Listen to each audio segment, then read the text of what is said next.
خب گفتم بیام راجع به ترم دوم ترامپ یکم صحبت کنیم.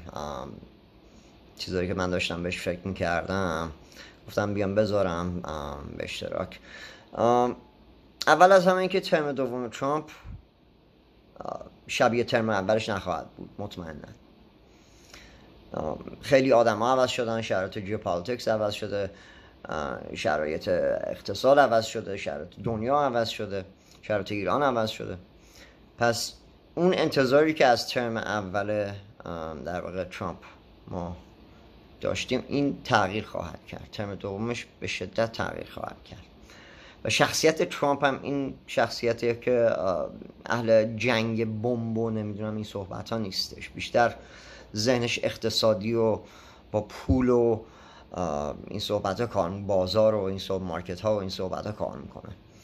پس اگر قرار جنگ نظامی باشه خب طبیعتا این در واقع میفته به عهده اسرائیل که البته خب این مسیر هم رفته تقریبا تا اواسطش و ادامه هم خواهد داشت حداقل برای چند هفته آینده تا زمانی که ترامپ وارد وایت هاوس بشه. ولی بعد از اون اگر تا بعد از اون نظام جمهوری اسلامی حالا یه اتفاقی براش نیفتاده باشه، بعد از اون این فشار اقتصادی که قراره به ایران بیاد بد خواهد بود. این خیلی بد خواهد بود. مگر اینکه یعنی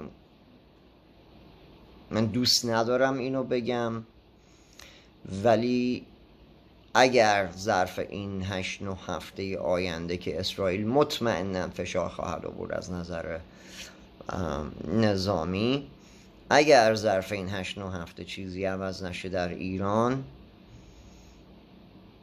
اوضاع میتونه خیلی خیت بشه و همین نظام ممکنه باقی بمونه و حالا میگم بستگی به نوع نگرششون به داستان ترامپ، اگه تهدید و این حرفا بکنن که میزنه نفلشون میکنه دیگه مجبور بشه. ولی اگه نه بخوان بیان از راه کنار اومدن در بیان که خب من طرفدار این داستان نیستم خودم ولی این احتمال هم هستش که باز اینا باقی بمونه و حالا ببینیم چی میشه. الان من خیلی از این صحبت رو میکنم رشته های تفکرمه و این مطمئنا با گذشت زمان و اتفاقایی که در آینده خواهد افتاد مطمئنا یه مقدار تغییر میکنه، ولی اون اصول بیسیک باقیه که ترامپ اهل جنگ نظامی و این صحبت ها تا حد ممکن نیست. و حالا نتانیاهو اون بحث دیگه الان خیلی چیزا نامعلومه، ولی خب خیلی چیزا هم خیلی زود مشخص خواهد شد فکر کنم تا همین چند هفته آینده. حالا ببینیم چی پیش میاد دیگه.